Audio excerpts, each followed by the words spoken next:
When you think of DIY, what do you think of? Well, you probably think of sloppy or unskilled or untidy work. But today, DIY has taken on a brand new meaning. DIY represents a customer's choice, a consumer's choice to have a more meaningful connection to the inner workings of items that could otherwise be easily purchased.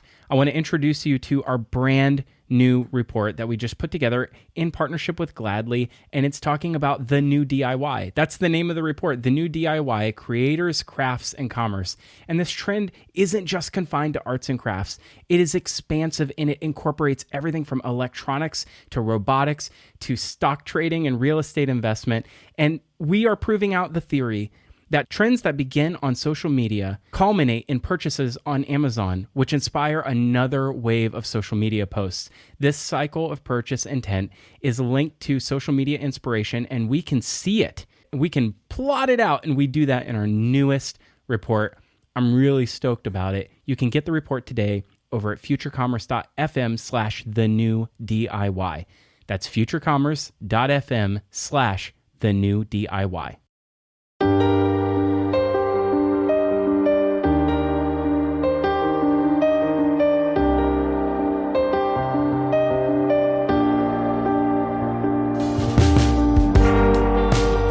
Future Commerce is brought to you by Vertex.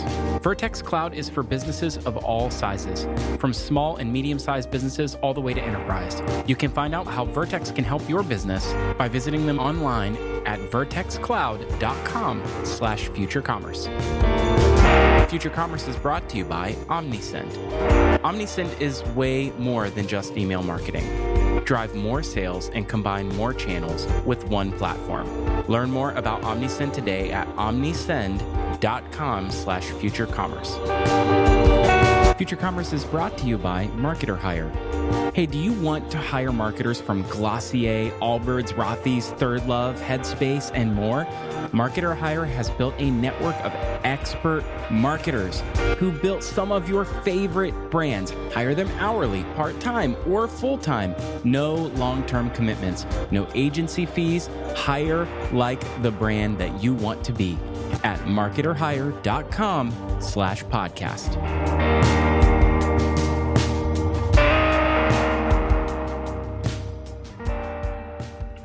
Hello and welcome to Future Commerce, the podcast about next generation commerce. I'm Brian.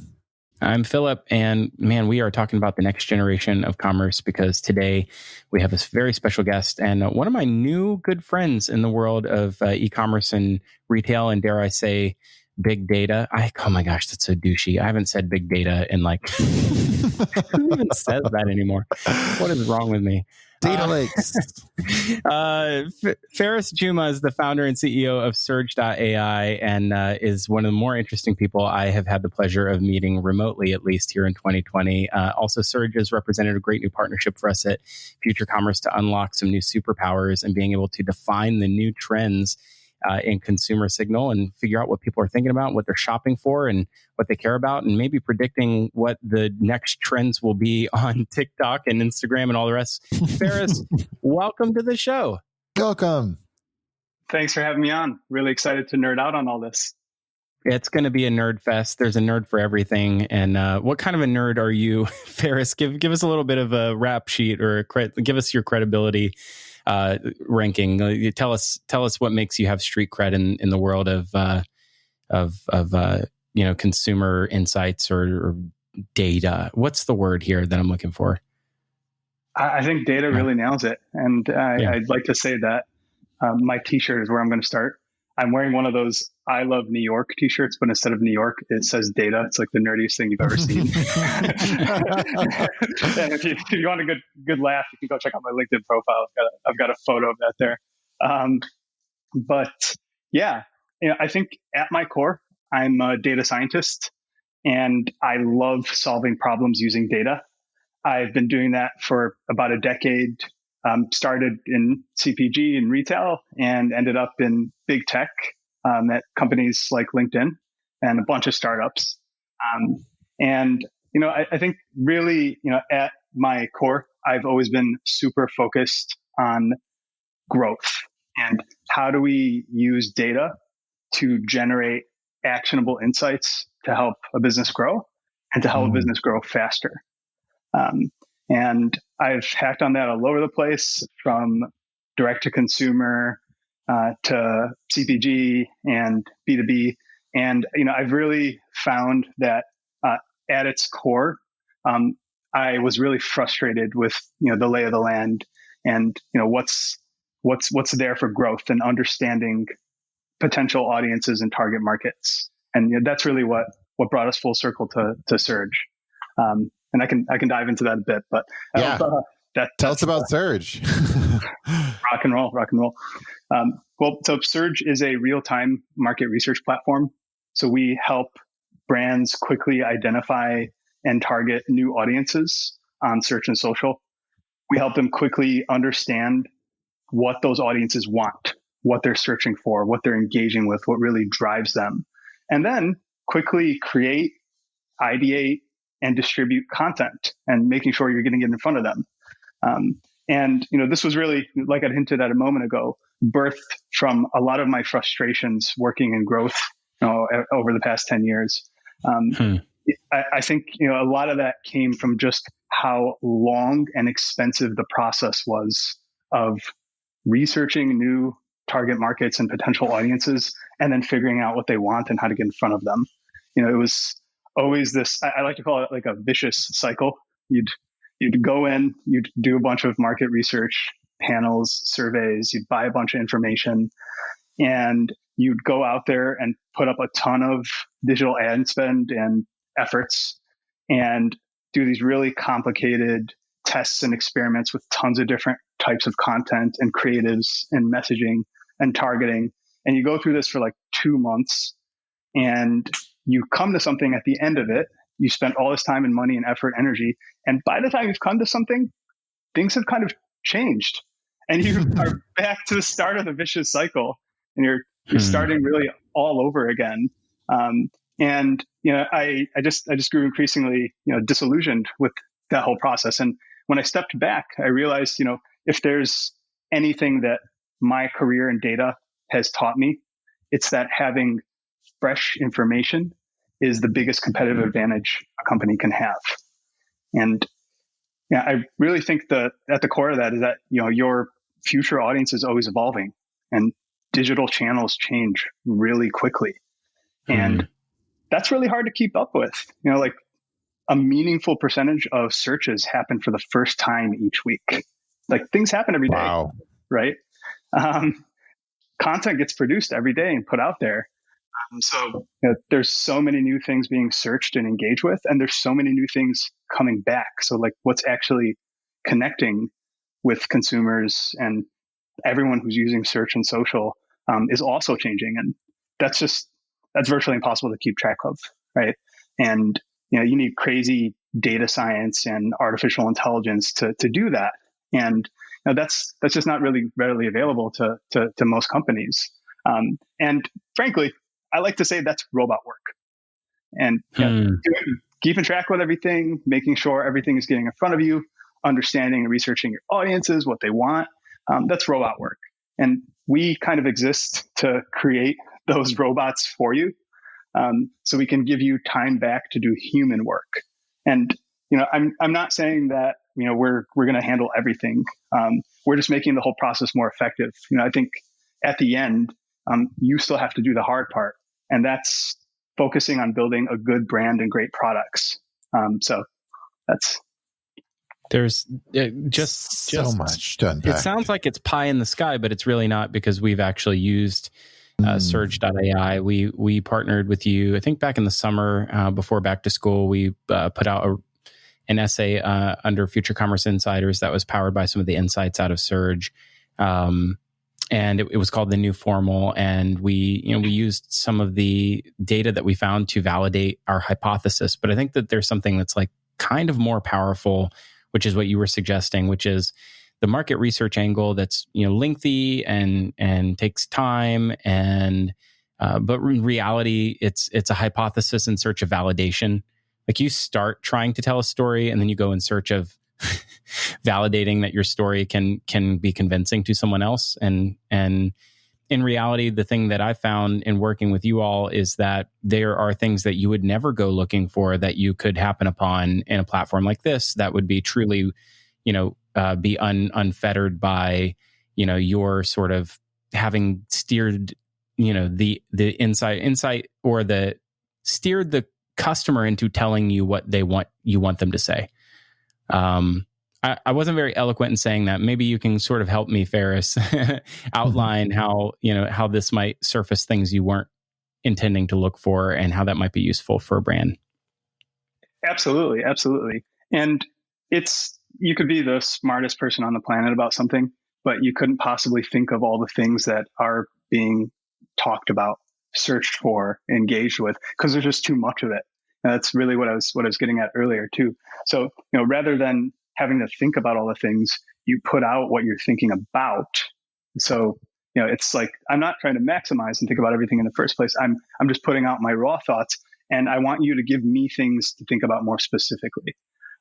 So that's our angle, is we're making that a lot more accessible. So, rather than you saying, this is what I think, or this is what I know, it's like, this is what I'm thinking about.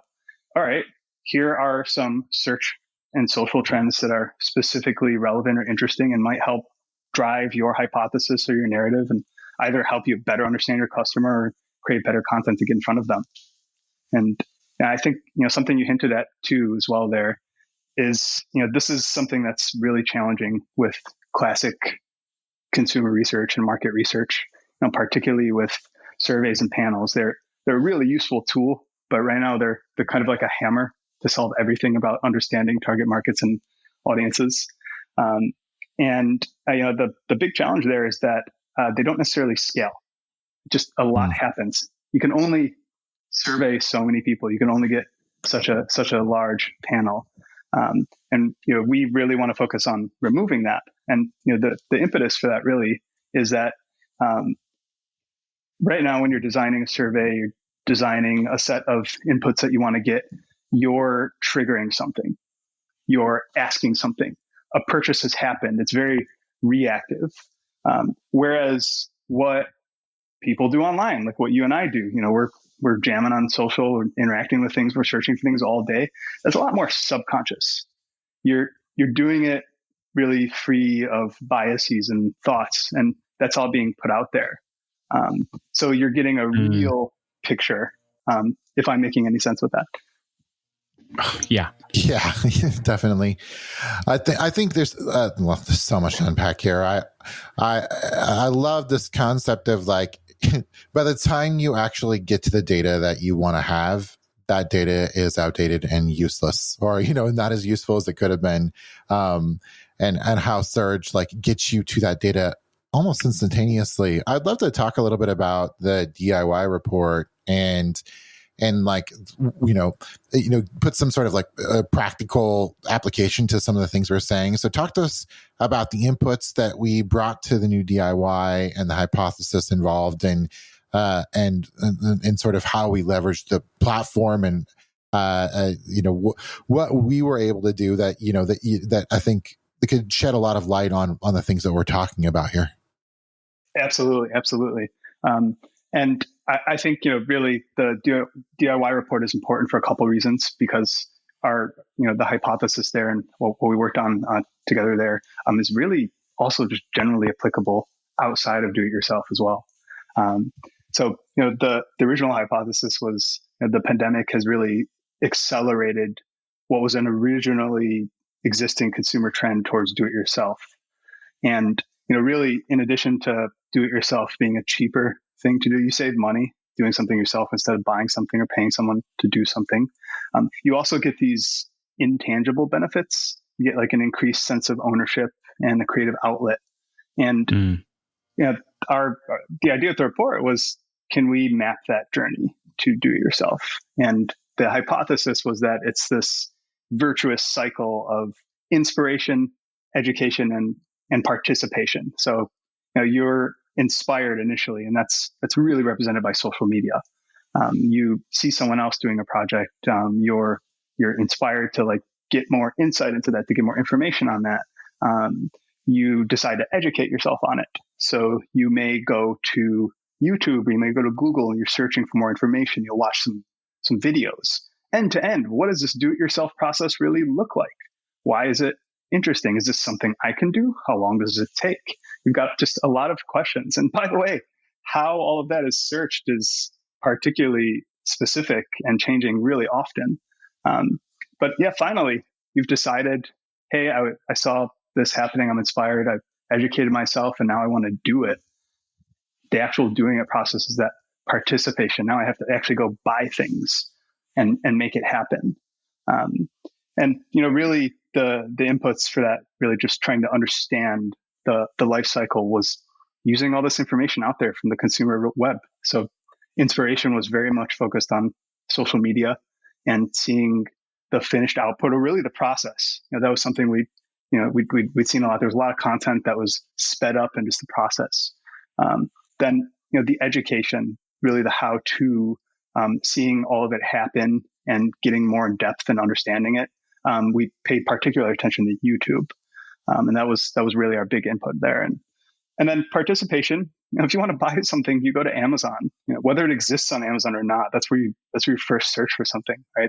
So that's where we really explored understanding what translated.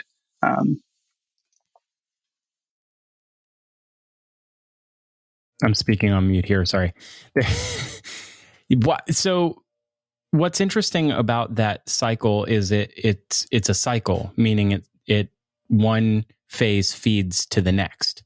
And yes. I think we visualize that in the report. And if you want to check that out, I think it's really intriguing, where you can actually visualize how social media spurs education into long form content that come from creators, a la YouTube, and how that will spur a purchase intent on, say, Amazon.com. If you want to see that spelled out in the report, you can get the report right now at futurecommerce.fm/thenewDIY. But there were some examples that I feel like didn't really make it into the report that I thought were really interesting in and of themselves. I know we had talked, very specifically in DIY about how it's an expansive thing. It's not just crafting, but there are definitely some crafting centric good examples of this, like crocheting and knitting, which I think hits on a broader topic that we've been covering in 2020 that was in our vision report, called like the rise of the grand millennial. And it's pretty expansive. Maybe you can touch on some of those areas that we didn't get to in the long form of the report. Absolutely. And I think it's really helpful to just hint a bit at how we went about this. Very much in line with what we were discussing earlier with consumer research. Mm-hmm. Rather than going in with too much, we just knew that do-it-yourself was an existing trend that's getting accelerated. So we began formulating questions and understandings around the concept of do-it-yourself, rather than going in with too many assumptions on what it was. So like we looked at what communities are oriented around it, and there's some really interesting visualizations in the report about that. What consumer categories do they cover? How active are they? Are they growing? And then what actually translates? What do consumers actually attempt? Right? And yeah, we found a ton. This is a real big trend. And to your point, we found a bunch that didn't particularly make it in the report, or this one. I think some of the more interesting ones were music production. So that almost seems obvious in hindsight. Like, of course, people are just doing more music at home to keep themselves occupied. You can't go out and see shows anymore, or especially during the last 7 months or so. So music production and home studios as a category really took off as the pandemic progressed and lockdowns started happening. It started on social, and very much in line with our hypothesis here. Ableton and related communities started trending up at the end of May. That pretty quickly progressed to search. So we saw pretty big upticks for music production software, things like Ableton Live, Pro Tools, and FL Studio, all in June, and that really kept working its way into Amazon into early July, where we started to see folks trying to purchase accessories and things to help with that. So we saw the whole cycle of music production happened. But then, that also came back full circle on social. So those communities kept growing and kept iterating, and it really jumped all over the place. I think another one, you touched on it as well. We're grand millennial. So these activities that your grandparents might have been doing, which I love that term so much, and I'm guilty with quite a few of them. But those activities have really been popular ways to cope with the pandemic stress, right? So something we observed is that knitting and crafting, those communities on social media really started increasing, especially on Instagram. But their emphasis has really been on mental health. And that's seen really sustained growth. So things like crocheting is my therapy, or quilting is my therapy. Those have seen double-digit growth every month since the pandemic started. And similarly, like baking. I mean, we've probably heard some of the baking trends and things like banana bread being really big early on in the pandemic. But those also started to get framed around mental health. So baking therapy, pandemic baking, quarantine baking, those are all communities that are really active and growing fast as well. I think a last bit to hit on too here is face masks. Those really started as let's just get one, but more recently they've started to differentiate. They're turning more into specific product differentiation, so form, feature, things like adjustable, breathing, cooling, shield, kids, adults, women's, men's, design, nose wire, ear loops, and the parts themselves. So it's really started to differentiate as a product line. It's funny, one of my sons kind of combined two of these trends into one. He knit himself a face mask, which also his whole knitting fad all started during this pandemic as well. So we're part of the process. That's what I'm saying. Anyway, I think it was really, really interesting. There's so much data that we could have drawn on because of the platform.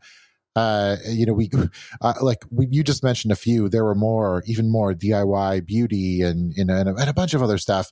And Surge sort of gives access to it. What I think is really interesting about Surge is that, and we kind of touched on this a little bit earlier, but you when you go to it, you are bringing your own bias, but you also sort of just get back stark data. You have no ability to influence the questions or the answers or any of that. Once you start looking for the trends, they're either there or they're not there. And so it really gives it helps tamp down on the bias a little bit. I feel like to have that sort of very cold stark data in your face, there's no escaping it when you look at it. Absolutely. I think it's entirely spot on. Really, it's something that surprises me continually. Seeing what search terms are trending, what particular communities are happening, what sort of content is being put out there, and who the influencers are even that are sharing them. And I think that surprise really accelerates understanding and innovation when we're researching and trying to understand something. And it's really, at its core, giving you back that time. With this report, we probably could have gotten to a lot of the same results. So maybe not all of them, but it would have just taken longer with any of the traditional methods. And we might not have worked out all the assumptions and biases that we had going in. So I think, the idea that you go in with what you're thinking about, you enter it in and you get back all relevant personalized trends from across search and social media that just show you what's actually happening and help you really frame and ideate, just gets you accelerated starting. And then once you started, you can zoom in a lot more. You can be more specific. So we knew Grand Millennial was a thing. We started there, and then it showed us all these different aspects. You're right, we didn't even hit on all of them. The jarring was another one as well. There's so much info, and it really lets you decide what's most important to focus on, but also what's least competitive. a lot of this pops up, and a lot of it is really about making sure that you're getting in front of the right person at the right time, with the right search, with the right content, and you're engaging them and you're saying all the right things. But you also have to be mindful of the fact that other brands are doing that, and making sure that you're keeping up with what's happening, but also you're being able to find competitively opportunistic trends to take advantage of. So that's really my initial glance. And there's a lot of exciting things to talk about next as well. But I think, please. Yeah, when you're talking about the competitive opportunist in a consumer brand who might be looking how to, let's say they missed the ocean spray longboarding moment, can't always ride on the back of a viral trend. What's next best is to maybe predict when the next wave is coming or when the next trend is coming. How would you think about the new marketing funnel, or how do you actually realize there's sort of the classical model of AIDA, right? Which is we're trying to drive people to a decision point and purchase, but my sense is that that doesn't really quite work that way much anymore, right? There's a new funnel for purchase consideration and sort of the passivity of the buying experience, and sort of the always buying everywhere you are all the time, because shopping is everywhere you happen to be, because you have access to everything in your pocket. What is your thinking around that, and how marketers might be changing the way that they get in front of customers? Really, really spectacular question. We could probably spend a couple hours just talking about this. I think we're all familiar with the classic funnel, this cyclical structure that starts, and really it's just an analog to thinking about how people shop in the real world and trying to translate that to digital, and it's not at all really relevant anymore. And I think that was really the beauty of the report, and a lot of interesting things we elaborated on in there in particular. But this whole concept that the whole exposure starts on social, and when you're interested enough in something, you go search for it, is how shopping happens today, and is the start of the funnel, and really the start of the consumer journey.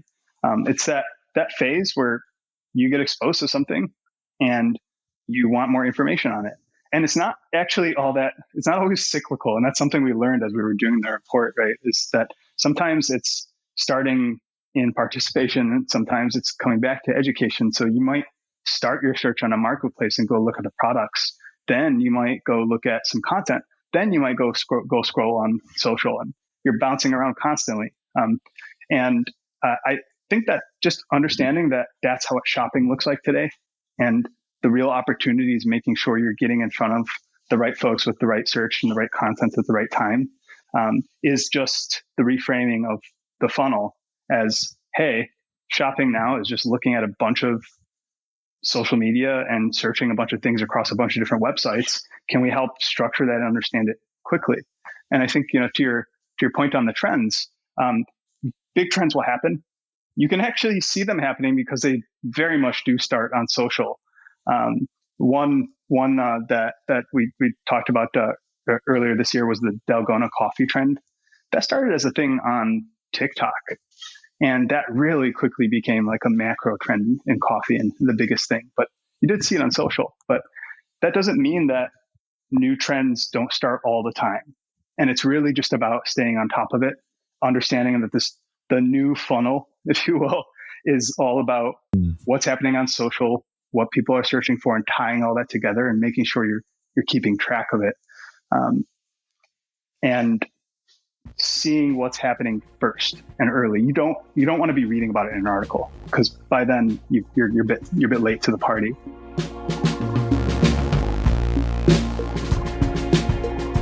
Future Commerce is brought to you by Vertex. Vertex Cloud is the automation platform for tax calculation and use tax and everything in between for businesses of all sizes. From SMB all the way to enterprise, businesses all over the world trust Vertex for their tax calculation needs, and you should too. Check them out today at vertexcloud.com/futurecommerce. OmniSend is one platform to control all of your marketing channels. From marketing automation, SMS, and email to forms and segmentation, you can bring together different channels under one platform with OmniSend. OmniSend's powerful platform allows you to link together every customer touchpoint with one dashboard. And did I mention they have the most transparent pricing in the entire MarTech industry? Find out why brands like Fred Siegel and Unilever trust OmniSend with their customer relationships. Find out more about OmniSend today at omnisend.com/futurecommerce. Hiring a full-time marketer? That can take months of legwork. So why bother? Hire expert marketers fast with Marketer Hire. In 48 hours, Marketer Hire's team will match you with a handpicked expert marketer who can hit the ground running. Their freelancers have expertise in email marketing, social media ads, growth marketing, SEO, and more. And they're available on demand. No retainers, no long-term contracts, and no risk. You don't sign or pay anything unless you choose to work with someone. We know, it sounds way too good to be true, but it's true. Check it out right now. Go visit marketerhire.com/podcast to learn more. There's something to be said too about like validation in that, just don't just take our word for it that, the Surge platform shows a ton of searches that result in, the key ingredients to making Dalgona coffee on Amazon.com. We actually had in the announcement, in the press release for this piece, we reference for the new DIY, we reference a Bloomberg article that shows an uplift of 65% uplift in instant coffee sales in South Korea, where Dalgona was originally popularized. And that's... Wow. That right there alone shows, I think, the sort of like the post validation. And but anyway, sorry, I always cut you off, Brian. You were going to say something I think more valuable. It's really interesting. These aren't the days of, let's just analyze our Google Analytics because search just starts on Google anymore. Like, I think what I hear you saying, Ferris, is that Google is just part of the cycle now of search, like intent and discovery. And like we've put so many dollars into optimizing our Google marketing spends. We've actually kind of missed the point. It's a bit of a bold claim, like, search doesn't happen on Google alone anymore. I guess, talk to me a little bit about all of the different channels that are involved in this. Absolutely. And, I think it's really more contextual now. Search is contextual. You search, or rather you choose where to search based on what you need. And there are an increasing number of channels for that. A few years ago, it was just Google. But now, if I want more information on something, I'm going to Google, but frankly, I'm more likely to go to YouTube. It's by far the biggest website on the planet for good reason, because there's content you can see. It's not something you have to really read and digest. It's something you can see, right? And that's video. And that's really, I think, just at the start of this here. So, and if you want to watch something, you go search for it on YouTube. You don't really search for it on Google. If you want to buy something, you go search on a marketplace, most likely Amazon. It's really just depending on what you want. If you want to browse, you'll go to social. If you want some inspiration and you want to understand, what folks are putting out there, you'll be on Instagram, but you also might go to Pinterest. If you want to search, particular niches, you want to understand more about something specific. Like if you're looking for more about video games, and you want to understand a bit more about what's happening there, you might go to Reddit or Twitch. So it's really contextual. It's based on what you want. There's something to be said that I just realized, but this idea, which by the way isn't the fact that Brian basically just said Google is dead, just mark it, time of death, November 3rd. I kind of did. But I think you were talking about this idea of like the context in which you might go searching for something. I just realized a behavior that I have, and I'd love to get to see if anyone else does this. When I go to YouTube to search for something, when I want to learn something, I sort by views. Like I go in, I search for something, and I'm going to get a bunch of, relevant content. Then I go and I filter that and sort of sort it descending by how many other people found this to be validated. Like I need the social proof around the content as well. And that is something that happens nowhere else. I can't sort Instagram by views. I can sort Amazon by product rating, right? But there's something to be said about, the social proof of other people having engaged with this content makes me trust it more, or makes me want to view it first, that I find to be incredibly powerful. You cannot do that on google.com. I don't know. That's Google sort of does it for you, right? That's sort of the point. Right. Yeah. Well, yeah. In Google's land, you pay for that sorting and you to bubble it up to the top, right? The first 4 places now. How many years away are we from every spot on the home on page 1 results is just up for sale. Anyway, I'm sitting here pontificating. That was in no way useful to anyone but me. So I have another place to take this. Ferris, if you will, like maybe even critique how we use the platform a little bit with the new DIY and talk about like how, if someone was to use Surge to go do what we did all over again, like how could we have done it better? Absolutely. And I think, it wasn't really too much of a different angle, just going and getting what content is engaging and then doing that on every channel. That's just a lot of work. This is a lot of research. Mm-hmm. And that's, like I hinted at earlier, that's robot work. Thinking about what comes back and being inspired by it is the people who are creating nice content. That's robot work. So, with the new DIY report, what we did when we worked with the platform was really put in the inputs in that same way, where you'd go to YouTube and you'd search something and you get a bunch of results back. But instead of it just being specific to that channel and whatever popped up, and you have to do a lot of work sorting it and understanding it and what's trending and how that lines up otherwise. Really, what we did is we just inputted DIY and we asked the platform to tell us what's happening. And that worked out pretty well in the sense of understanding the different categories of where that's happening.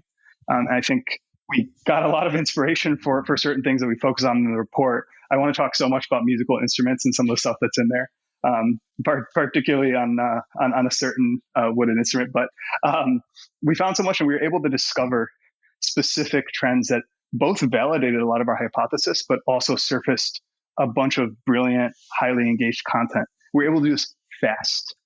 I think that was the key aspect to this. We were able to do this quickly. And you could get to it eventually otherwise, but I think, the challenge though really is it's so much information, and what do you want to focus on? What's most interesting? And that was a bit challenging for us, and really deciding which specific aspects to focus on, what specific categories or specific trends. Like, we chose something over some of the grand millennial trends, and that was a hard choice. They're all really interesting, but which ones are most relevant and valuable and immediately actionable? That's really the part that was a bit challenging for us. And then also, we did go in with some assumption on the cycle, and really just that whole we start by being inspired, then we go get educated, and then we go participate. But we were surprised that it was more like all over the place. It may actually start one or the other. All of those were more part of the same phase, and you bounce around across the place. You might go search something one place, you might go search something another place, and you're doing a bunch. So we saw really trends going both ways. So that's really, that was one thing that, like, okay, we've in the future we've got to do a better job of making sure that we rank things by interest and make that a bit more personalized. This is this is so great. I feel like I'm going to have to put a little disclaimer at the beginning of this, Brian, that says we're not being paid in any way whatsoever for this, because it's coming off in sort of a gushing way. I would love to take the follow the thread a little bit around what are ways that we could critique the is it like a simplification to say that this is truly a cycle? I think you touched on it there, Ferris, of folks come into the journey in different areas, but I feel like we had found some data where it's not always so linear. The social media long form content to purchase. And I think that that's an interesting point that you just made, which is the data sometimes proves that folks might make an impulse purchase, may start with the purchase and then work backwards toward education to kind of make the purchase valuable. That's something that I feel like we could have dug down further on. Definitely. And I think that was most evident in the DIY beauty that we saw.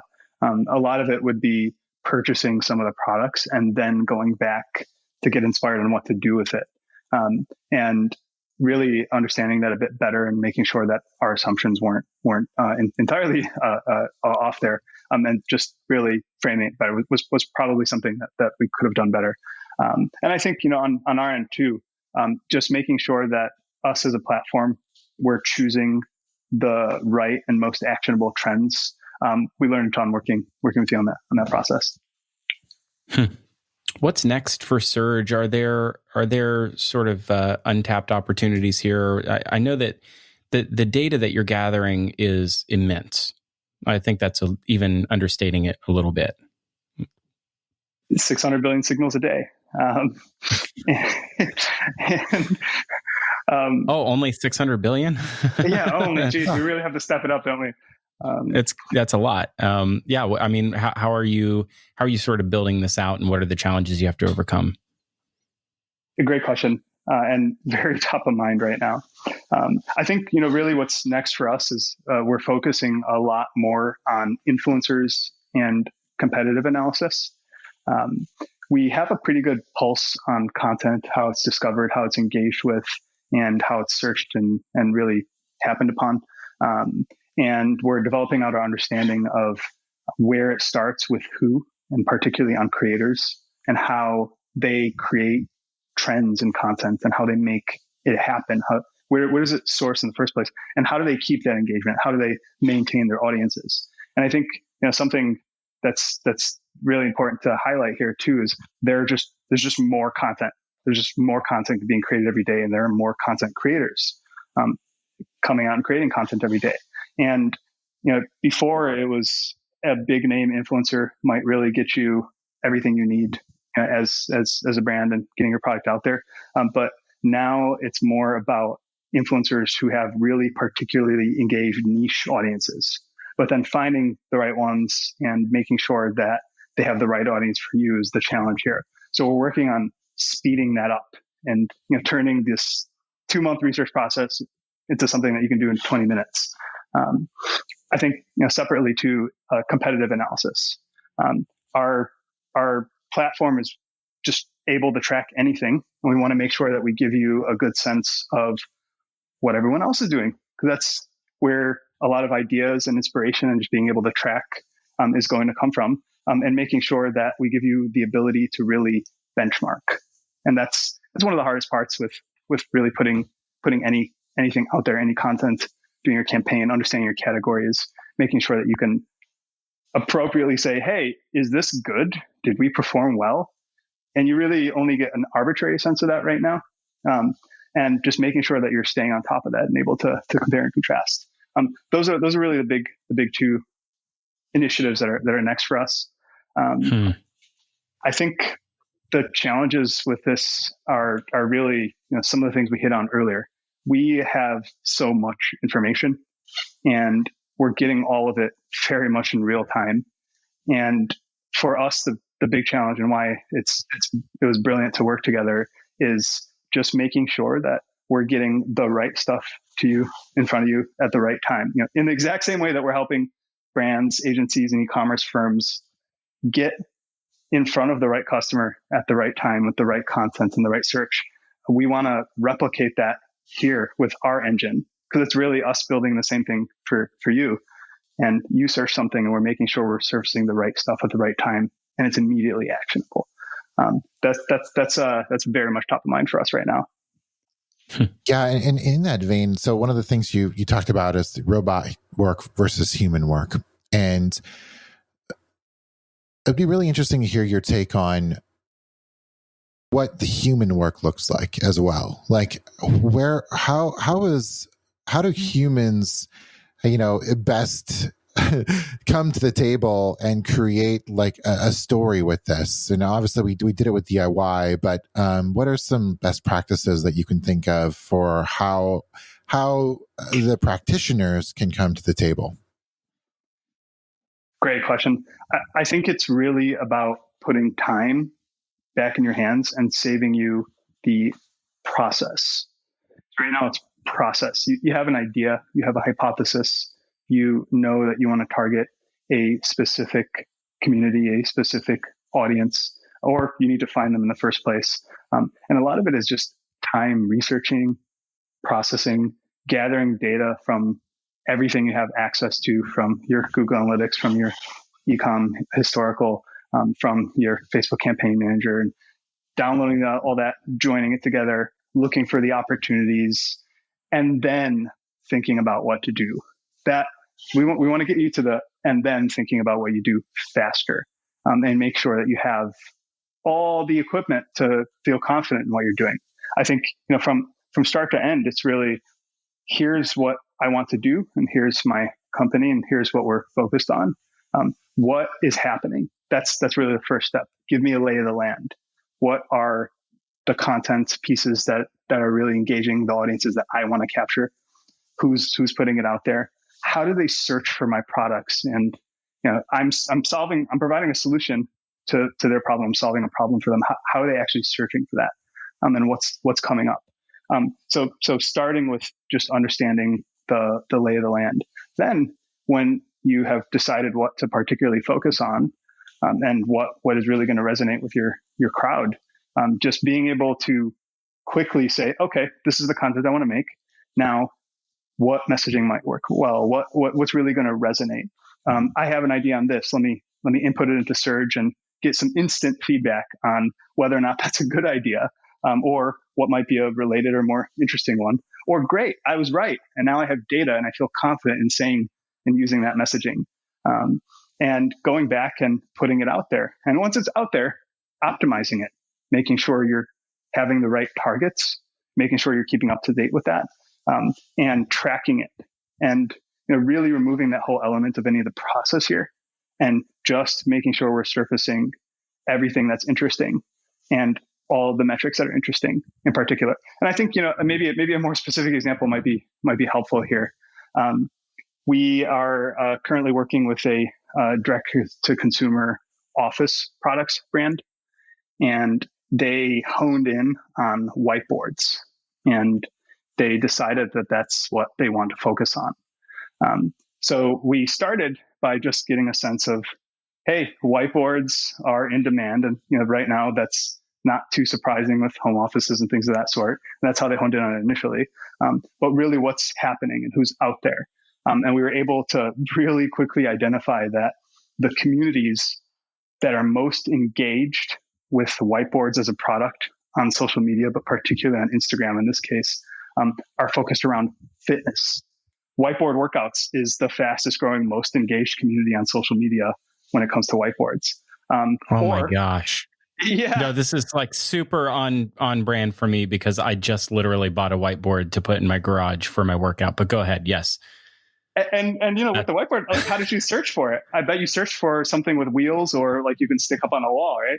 That's exactly right. Yeah. I wanted something that was able to be put on a concrete block wall. That's it's amazing. And actually, concrete whiteboard specifically is one of the fastest growing search terms. So this is amazing. This wasn't planned at all. I'm kind of amazed that's happening. And this is really it. So we discovered, the particular communities that they should focus and target on. Also homeschool. Homeschool in the wild is also really engaged with whiteboard community. And then, we turned around and, okay, we have a sense of the communities. Now, how do they search for it? A lot of it was portability. So portable, mini, concrete, wheels. And then also, how do you do this now? Okay, I've got my whiteboard now. How to Zoom whiteboard, how to share whiteboard, how to hold whiteboard. And there's not a lot of content for this, frankly. This is something that's a new demand that isn't necessarily exactly being met yet. And really just getting it out there. And then the content that does exist, what's actually hitting. And this part we really love. But I actually want to pose the question to you two. What is a good piece of whiteboard content, or what does a good whiteboard ad look like? Oh gosh, I don't even, like, maybe one that wipes clean with one swipe. I'm not sure. I can't even think of it. I'm on the spot. Brian, come up with something. Good whiteboard ad. Oh my gosh. I don't know. It doesn't reflect in your camera when you share it on. No, I'm just kidding. Actually reflecting in something that's in there. So that's quite on. No kidding. Yeah. Okay, I've asked like 30 people this, and that was the first time someone hit something. So awesome. But yeah, actually, the really big thing, and the thing that's hitting home with the content that it does exist and is resonating, is animation. So the content actually shows the process of putting something up on the whiteboard and showing it to the camera, so you can actually see. So like, whiteboard video, whiteboard doodles, whiteboard animation. Those are all the fastest growing, most engaged searches and communities. Wow. And it should be very clear. I mean, not to hit people over the head with it, but it should be very clear how you take something like that you represent as a lot of demand and growth in a trend, and how you might be able to put that to action in a given segment on how you could get in front of new consumers. I mean, I even think about, like, there might be somebody out there listening say, well, it'd be nice if I were a whiteboard manufacturer. Well, people that search for whiteboards probably buy other things too. And I think that that's a really interesting sort of untapped market here, where we've sort of abandoned, in the direct to consumer space, we've abandoned organic engagement in favor of paid acquisition, and thinking that we'll let the algorithms drive our engagement for us. But in reality, there's a ton of untapped content out there that really you could be getting in front of if you were extremely creative. Someone's going to figure this out. Lululemon will figure out how to create a whiteboard ad specifically for the yoga moms out there. Right. And that's, yes. I think that's the key, right? Yes, spot on. And you will get to it eventually with enough spend and enough time. And you'll have to do it for every channel, every digital channel. I mean, or the data's already out there and we can make it easy to structure for you. So like this whiteboard, these whiteboard trends that I just discussed with you, it took us 2 hours to put all that together, rather than months of research and spend to learn all this. And yes, exactly, to your point, so much happens every day. So much. Like, I wasn't kidding when I say a meaningful amount of searches happen. A meaningful amount of the searches that happen each week are new. So by the time it really comes full circle and you've trained the algorithm and you're really hitting some demand, it works eventually, right? And you're putting in spend, a bunch of new things have happened, a bunch of new opportunities, a bunch of new available areas for growth, a bunch of unmet demand, a bunch of not competitive search terms and social groups and communities have been created, and then just as many have dissipated. All of this really moves quickly. I mean, the best example of this is TikTok. Things happen overnight there, and just being able to stay on top of that is quite an enormous effort, no matter how big your team is and your resources. We're talking about the sort of the short half-life of trends that live on certain social media platforms, for the velocity of it. I also think about the almost quantum entanglement of how trends live together and are sort of interdependent. And that's something I found really interesting in Surge, is its ability to recognize the interrelated sort of nature of homeschool and whiteboarding versus fitness and whiteboard. I couldn't even think of what else might help surface that in the world. Like, that should have existed a long time ago. And it's surprising to me that doesn't already exist in the ease by which you can come to it through the use of this platform. Ad is now over. I'm a big fan of what you guys have built. We got to use it.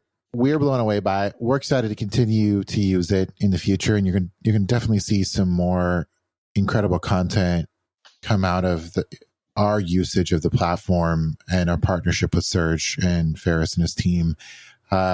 Ferris, how can people find you so they can also partner with you and do the same with their businesses? Surge.ai. That is us. You head over there. We've got a pretty easy way to sign up and get some more information. And also, we've just launched a COVID tracker that will let you see get a really a preview of what particular trends are lining up with COVID. And we've been unfortunately blown away by a lot of things there. Yeah, go ahead, check us out on Surge.ai, and we're really looking forward to saving you time and giving you this fresh information so you can stay competitive. Awesome. Well, I appreciate all your time, Ferris. I wish you the best of luck, and I can't wait to see what's next for you guys in the future. And hope you can come back and tell us what the next big trends are that we should all be paying attention to sometime in the near future.